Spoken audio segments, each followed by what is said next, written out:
презентам.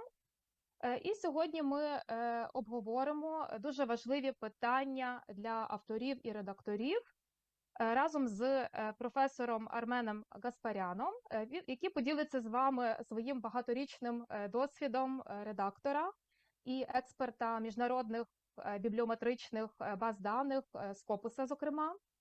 І сьогодні ми детально обговоримо такі найбільш актуальні теми, а саме наукове авторство, хто відповідає критеріям автора і чому це важливо, як уникнути конфлікту інтересів, які найбільш типові помилки здійснюють автори, так, і що саме вони повинні розкрити під час розкриття конфлікту інтересів.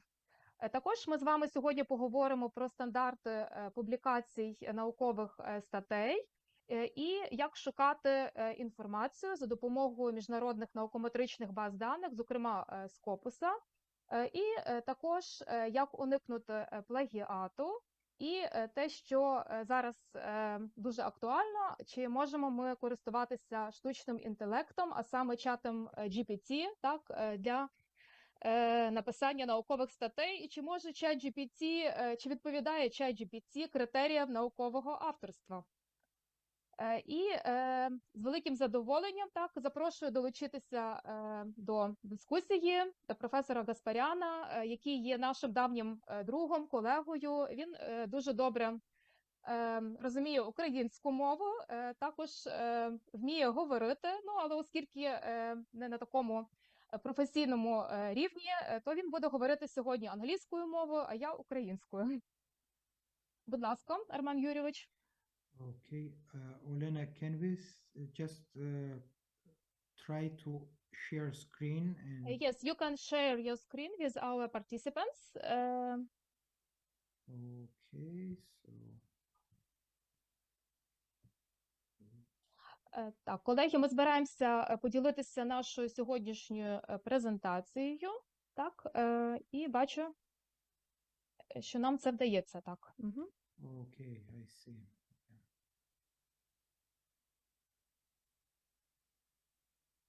Yeah. So you can see my screen and you can hear my voice. Yeah. Just Olena, let me know. Yes, everything is okay. Perfect. So I'd like to thank you all moderators, organizers of the conference and today's meeting. We are going to discuss important issues related to writing, ethical writing, and I am going to discuss some important points for our authors, reviewers, and probably some of them are also journal editors, local journal editors, who also need guidance and support of publication experts and experts in bibliographic databases. So the aim of today's meeting or masterclass is to introduce some latest updates of global editorial associations for our authors, novice authors and seasoned authors who may target their own journals and also think about international targets, top medical journals with Scopus indexing, Medline indexing, Web of Science indexing. All authors should know about updates in research reporting guidelines and should also know that there are different bibliographic databases available for searches for proper medical writing. So, before discussing important points of scholarly writing, I'd like to briefly mention about main editorial associations such as International Committee of Medical Journal Editors. All medical journals claim adherence to their reporting guidelines, and these reporting guidelines or recommendations of top medical journal editors are updated on an annual basis and help authors, reviewers, journal editors, research managers to streamline publication of their articles. But there is also Council of Science Editors. They also have their own recommendations on writing, on ethical writing, ethical reviewing, and avoiding research misconduct. So Council of Science Editors is one of the global editorial associations that supported Ukrainian editors, and that association helped accepted numerous Ukrainian journal editors and helped them to familiarize with their recommendations, options available to all medical, not just medical, but also non-medical journal editors. WAMI, World Association of Medical Editors, they also have their own recommendations on different aspects of scholarly writing, editing, and publishing, on biostatistics. And as a one of the members of this association since 2008, I can reassure you that membering World Association of Medical Editors help journal editors to upgrade their editorial skills and credentials, get in touch with editors from all over the world, and help local and international journals. So if you wish to increase global visibility and global scientific prestige of your journals, you may also follow guidance from World Association of Medical Editors. Committee on Publication Ethics, it's another global editorial association with a number of resources for mainly for journal editors, but authors should also know about their flow charts of dealing with research misconduct. They currently have 17 algorithms of dealing with research misconduct, and also 10 points for journal editors, reviewers, and all other scholarly contributors. And all these 10 points presented as core practices. All journal editors, research managers should familiarize with these 10 points, or so-called 10 commandments for journal editors to avoid research misconduct, or when they face research misconduct, scientific errors in published articles, they should follow guidelines of or flow charts of Committee on Publication Ethics and avoid or clean their journals. Avoid displaying erroneous scholarly articles.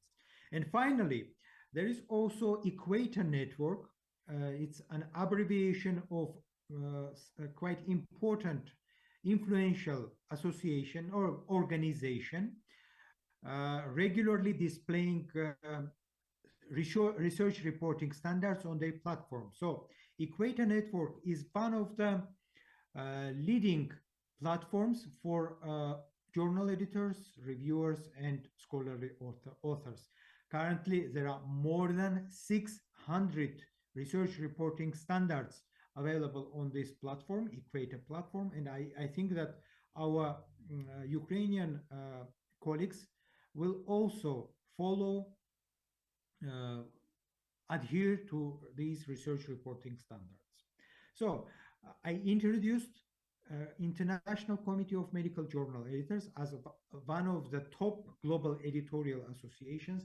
They currently member 13 journals, leading general medical journals from all over the world. You can see that they have Lancet, BMJ, New England Journal of Medicine editors, Journal of Korean Medical Science editors, membering this top editorial association. But there are also two corporate members like National Library of Sciences of US and also World Association of Medical Editors. So these members regularly revise recommendations of International Committee of Journal Editors and help all scholarly contributors to avoid mistakes. You can also see disclosure of interest, also, or conflict of interest disclosure form, which was updated 2 years ago. And these disclosure of interest form should be used by all editors, journal editors, and these journal editors, local and international, should advise their authors to fill in these forms and submit along with their manuscripts at the submission time. International Committee of Medical Journal Editors introduced authorship criteria, authors criteria. So scholarly authorship is based on 4 criteria. The first criterion is substantial contribution to any scholarly work. Second criterion is drafting, taking part in revision of manuscript. Third criterion, final approval for publication or submission to any journal. And last, fourth criterion, which was introduced in 2013, I think. These fourth criterion is about agreement of all co-authors listed in author bylines, responsibility of all contributors, all co-authors for all aspects of their scholarly work. So if you wish to become an author and you contributed somehow to your scholarly manuscript, you should meet all these 4 criteria, not just one, not just 2, but all 4 criteria. The recommendations of International Committee of Medical Journal Editors also advises to have ORCID IDs, Open Researcher and Contributor ID, which is one of the important identifiers for scholarly contributors. And this ORCID ID helps to increase visibility of articles and also journals. So any journal editor who wish to increase visibility of their journal should strongly advise their authors to register with ORCID platform and submit, add their ORCID IDs along with their emails, Twitter handles, and other scholarly profiles. Recommendations also tell us about target journals. So we should be very careful when choose target journals and submit our precious works to any target journal. So there are a number of so-called predatory journals, without proper editing, without proper scholarly checks, peer review, and poor copy editing. These type of journals charge authors huge amount of monies and do nothing for their authors. These journals mostly not indexed, not covered by prestigious bibliographic databases, and there is no need at all to submit any scholarly work to these predatory journals. Most predatory journals not covered by so-called Directory of Open Access Journals, DOAJ. So if you think, if you wish to submit a journal, open access journals, first check whether the journal is listed by Directory of Open Access Journals. Directory of Open Access Journals, DOAJ, is currently the main whitelist of open access journals. So indexing with DOAJ is an important step for journal to become unethical, acceptable for international community. In terms of statistics, I'm not going to discuss all points related to statistics. You all know how to work with statistical packages. You all know that you first need to learn to go through statistical test tutorials, then deal with your own data, your own collected data, and implement your knowledge in statistics immediately after going through tutorials. There are many experts in statistics who help authors to process their data, to report statistical parameters, statistical results, but I think that authors themselves should have at least basic knowledge in statistics to avoid statistical mistakes and to correctly interpret their obtained data. In terms of going through references, again, I'd like to point out that International Committee of Medical Journal Editors is strict on acceptable and unacceptable references. Unacceptable references are mostly those without global visibility, those that were retracted by journals and then listed as retracted items by bibliographic databases. So again, authors should be very careful when they process information through bibliographic databases, should check whether they cite peer-reviewed literature, whether they cite reliable, well-checked information. So, and going through recommendations of International Committee of Medical Journal Editors help most authors to improve their knowledge and skills for dealing with references. Now, in terms of conflicts of interest, I intentionally presented this slide to once again stress out the importance of medical subject headings or so-called MESH keywords. Medical subject headings MESH keywords integrated with or presented by National Library of Sciences, National Library of Medicine of US as structured vocabulary of medical keywords, and we should also use this medical keyword or structured keywords to have searches, to perform searches via bibliographic databases. So if our audience today listening our talk, I'd like to ask them to regularly check MESH keywords related to their scientific topics, to their presentations, and also their scholarly articles. Before submitting articles to any good journal, it's a good practice to list 4-6 relevant structured keywords retrieved from MESH vocabulary. So conflict of interest presented by MESH vocabulary as a situation when primary and secondary interests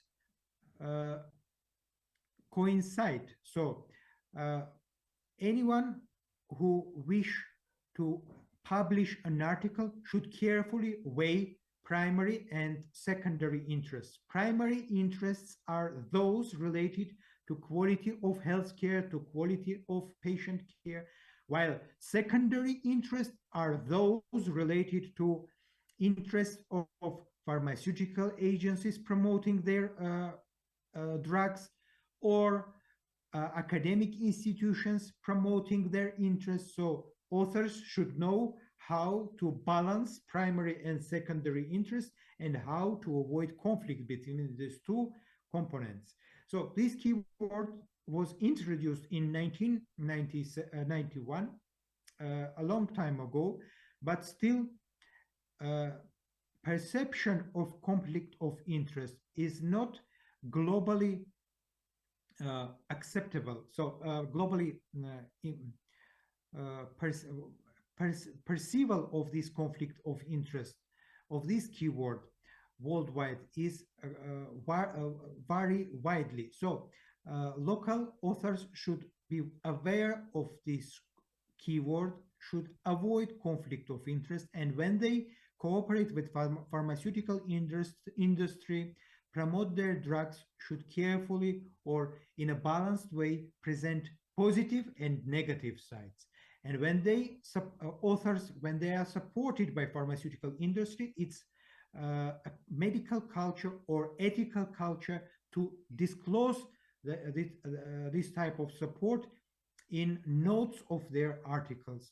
When they disclose, state about their conflicts of interest, it's much better, and it helps to avoid bigger problems, bigger issues at a later stage. I mean, to avoid retractions of their articles. So again, I presented Committee on Publication Ethics. It's a global editorial association with more than 13,000 members from different journals, chief editors of different medical and non-medical journals membering this association, which was launched in 1997 in United Kingdom. And initially it was membered by editors of top medical journals like Lancet, New England Journal of Medicine, BMJ, Cell, Science, Nature. So all top level medical editors introduced different recommendations. They regularly meet and discuss research misconduct related issues. And a few years ago, they merged their points. They presented something in a quite comprehensible, easy, understandable way. 10 points for journal editors and also for all scholarly contributors called core practices. So point number 4 of these core practices is specifically about conflicts of interest, or in England, it's known, this keyword is known as competing interests. So for journal editors, there should be, there must be clear definitions of conflicts of interest, and these definitions of conflicts of interest should be incorporated in publication ethics statements of their journals. And authors, when they submitting their articles, their manuscripts, should first familiarize with instructions for authors of their target journals, and then either disclose their conflicts of interest in notes, submit disclosure of interest form, which I presented earlier, and avoid conflicts that may shatter reliability of their articles, may affect reliability or scientific stance of their articles. So we should always, as editors, as an editor myself, I also carefully check manuscripts and pay attention whether there is any connection, whether there are any traces of connection to pharmaceutical industry, whether there are any brand names of drugs promoted in the manuscript. So when I see this type of things, I reject manuscripts, this type of manuscripts outright.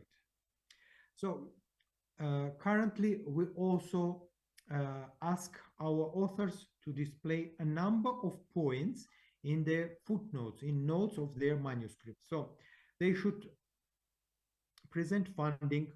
Some authors may also wish to present open access funding. There are open access funding via different institutional channels, grant funding agencies.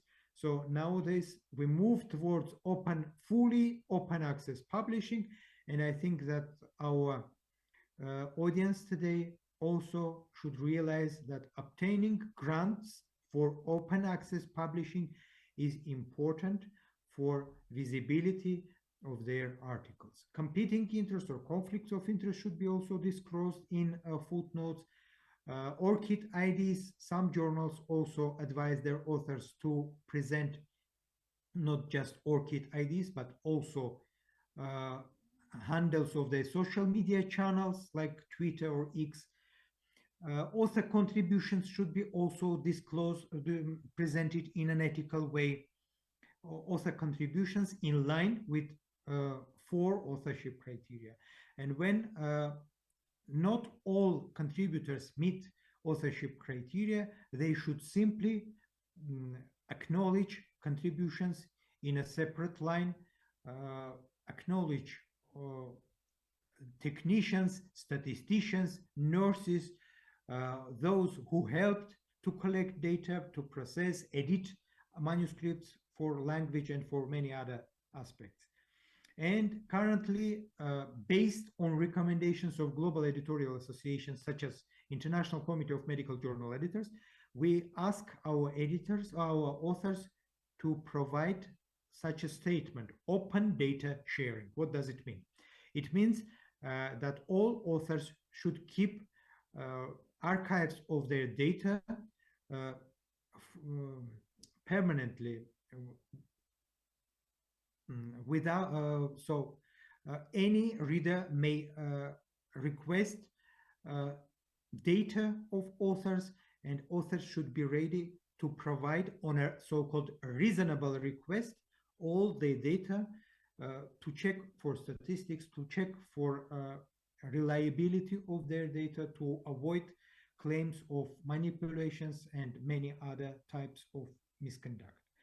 So authors should also display their ethics approval protocol numbers, dates of approval or waiver, and also names of ethics committees.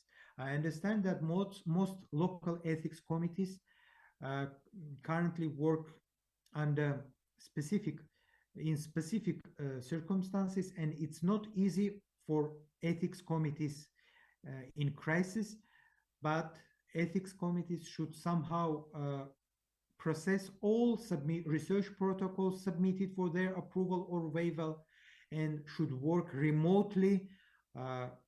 Remote ethics consideration is also an option, and many local ethics committees globally consider remote evaluations as economically acceptable, comfortable, and also helpful for authors as well.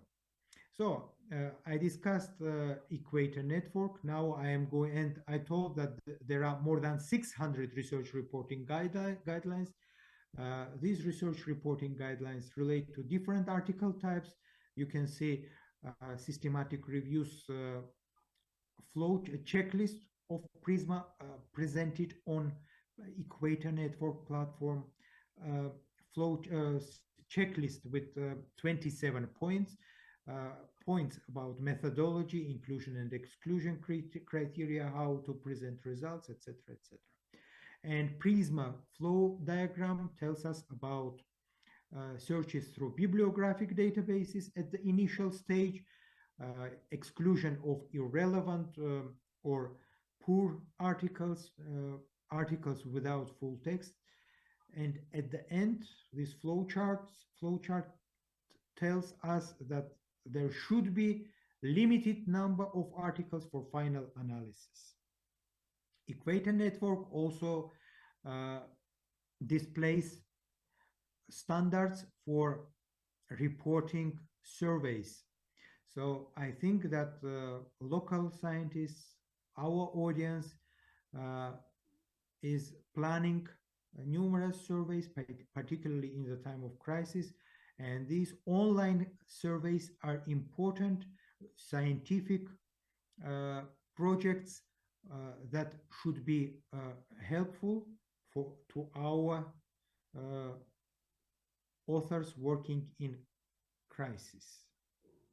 So I also present CARE checklist, case report checklist.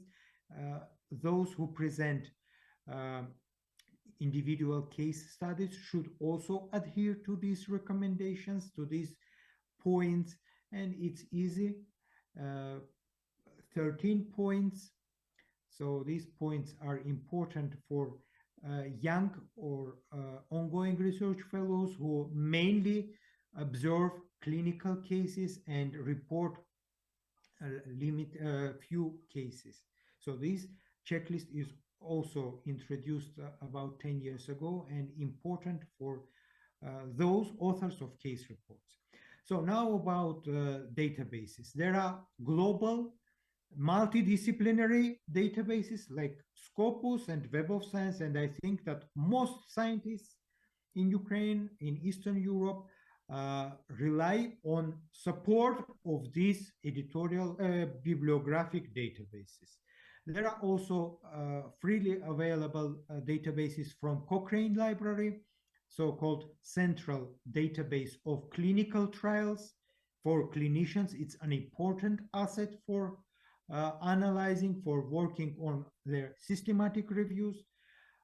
Systematic reviews themselves are presented on Cochrane database of systematic reviews as a database itself. It's a database journal with impact factor, and this database usually approached by PhD students, students who need information or top level of evidence related to their studies, and this database is usually quite helpful, particularly for scientists working in clinical medicine.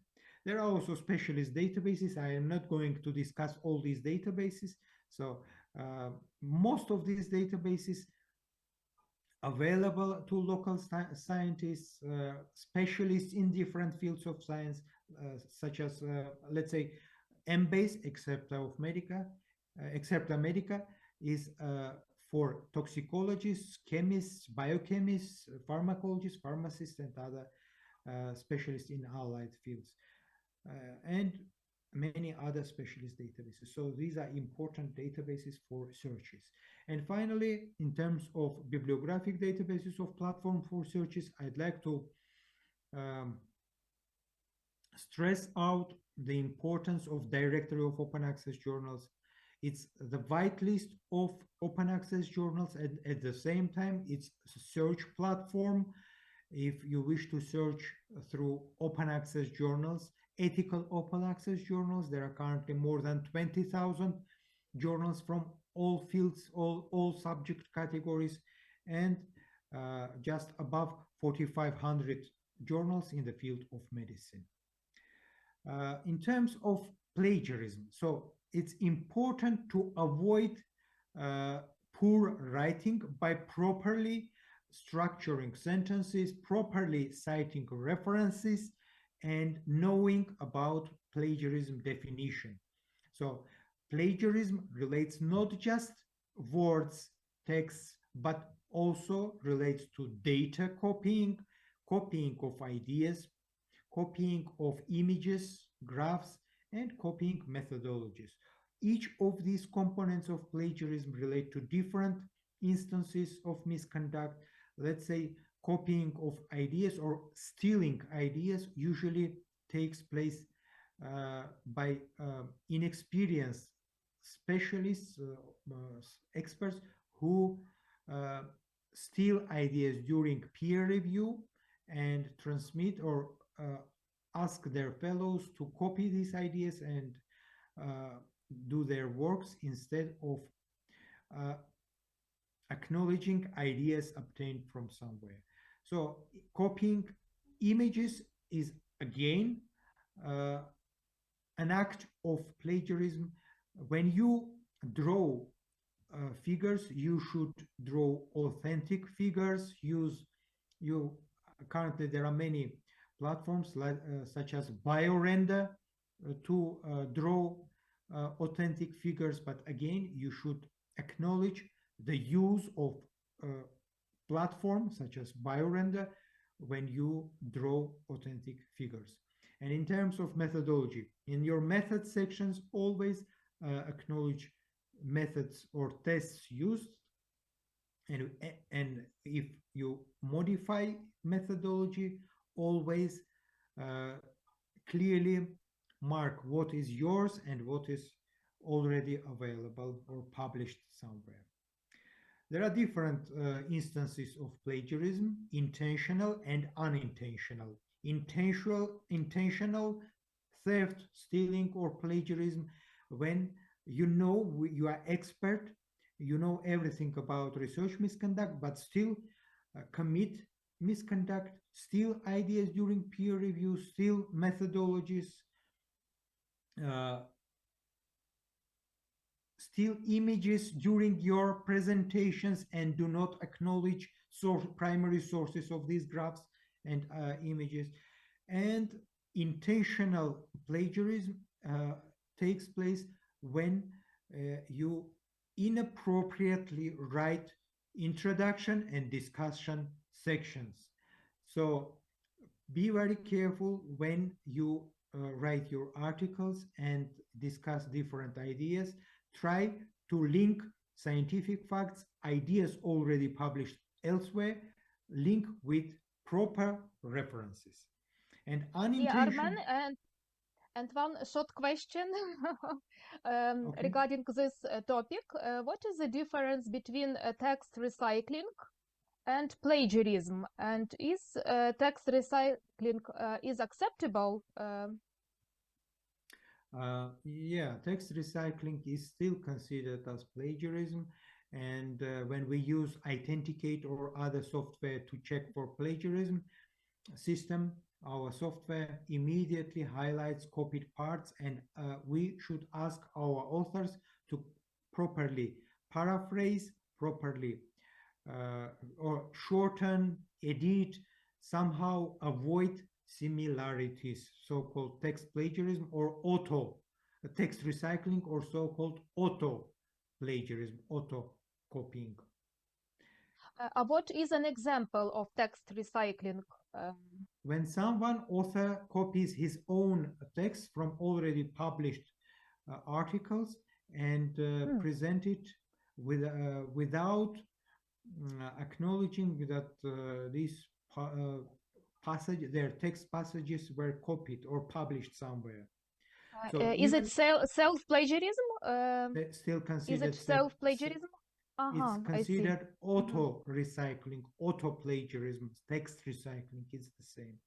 So even if you copy your own texts, your own passages, still you have to paraphrase, you have to shorten, edit, and you are not allowed to publish the same text twice. So this type of writing is incorrect, unacceptable. So now about unintentional plagiarism. Unintentional, when novice author is unaware of research reporting standards, ethics in publishing. So this type of mistakes should be avoided by arranging training courses, by helping PhD students to learn more about global editorial standards, global research reporting standards, global editorial recommendations. And of course, they should know how to correctly structure the sentences, how to reference their sentences, paraphrase properly, ethically. Not all types of paraphrasing are acceptable. So they should know about that as well. And they should know how to properly reference. So if you discuss ideas already presented somewhere, it's a good practice to find relevant reference from databases and provide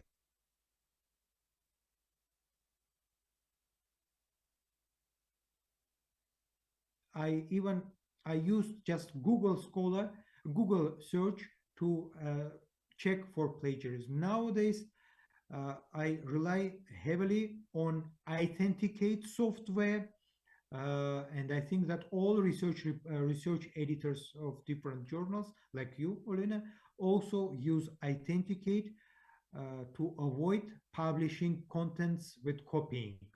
So when your authors are unsure whether their manuscript is acceptable or not in terms of copying, they should ask you and other experts who may process through Authenticate their manuscripts, and before submission, ask authors to paraphrase, shorten their texts, provide relevant references for introduction and discussion sections where numerous ideas presented without references. And when we deal with images, we may use Google Images. You should be aware that Authenticate is not powered to detect image copying, whereas simple tools like Google Images may help us to detect copied images, graphs, X-ray films, etc., already presented in the internet. So, simple rules to avoid plagiarism. Do not copy verbatim. Write in your own words. When in doubt, whether you cite or not, whether you deal with your own ideas or already published, cite, find relevant references. Fourth point, do not recycle graphics, even with permission. Try to draw authentic images. And when you use X-ray films, ECG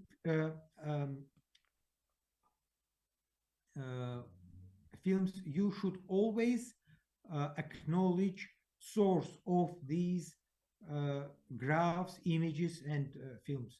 So try to be more ethical when use graphs, and always ask permission when you reuse graphics for your articles, reviews, and even for presentations. So I know that some lecturers present numerous tables, graphs from textbooks and display as in their presentations. Even this type of practice is unacceptable. So for educators, it's also important to draw their own images, take their own photographs, used for their educational, didactic presentations, and in exclusive cases when they need to reuse graphs, they should get official permission. And in conclusion of my today's presentation, I'd like to highlight just 2 points. First, authors should be aware of reporting guidelines. They should, at the end, they should adhere to globally acceptable authorship criteria. Globally acceptable, they should know about globally acceptable definitions of conflicts of interest, plagiarism, and know all updated versions of global editorial associations. Here I missed point about ChatGPT. So we and all authors globally gradually become familiar with advantages and disadvantages of ChatGPT. The main Is it legal? Is it legal? Yeah, they can use. It's not the issue of legality. It's a mainly issue of ethical research or publication ethics issue. So when authors use ChatGPT and other software, they should be very careful. ChatGPT has numerous advantages. One of the main advantages is time saving. ChatGPT and other AI software help to find updated information, guide authors, but when it comes to writing, authors should write in their own words. When they copy parts from ChatGPT software, they should acknowledge that act. And usually it's good practice to avoid copying from ChatGPT. ChatGPT just helps to guide authors, helps to structure review articles, provide updated structure, but authors should write reviews themselves. And when they face difficulties with language, let's say English language, they may use platforms like Perfect.it or Grammarly. Grammarly is, I think, widely used. So Grammarly is helpful, but again, authors relying on support of Grammarly should properly acknowledge support of that software. So I think for today's masterclass, this type of points are important enough to understand the main points for ethical authors. And I think that our supporters, collaborators, local collaborators will also implement these points in their local journals, like Proceedings of Shevchenko Scientific Society, Medical Sciences, like Acta Medica Leopoliensia, and many other local journals that progressing well towards Scopus, Web of Science, Web, and Medline, PubMed Central. So I wish all our collaborators and our supporters good health, good spirit, and also good faith to overcome all numerous problems, daily problems, and global problems of global scale. So hopefully everything will be settled, and I think that we'll resume our face-to-face meetings sooner or later, and we'll discuss more, help more our authors, journals that need external advice. I think that main advice is for our authors to write more in proper English and target good journals, top level journals, quartile 1, quartile 2, and improve scientific prestige of their local journals. Good luck to all our supporters and collaborators. Величезне дякую організаторам конференції, особливо професору Валентині Володимирівні Чепяк і всьому колективу кафедри клінічної імунології і алергології за організацію цього майстер-класу, професор Світлані Зубченко. І слава Україні! Слава Україні! Героям слава!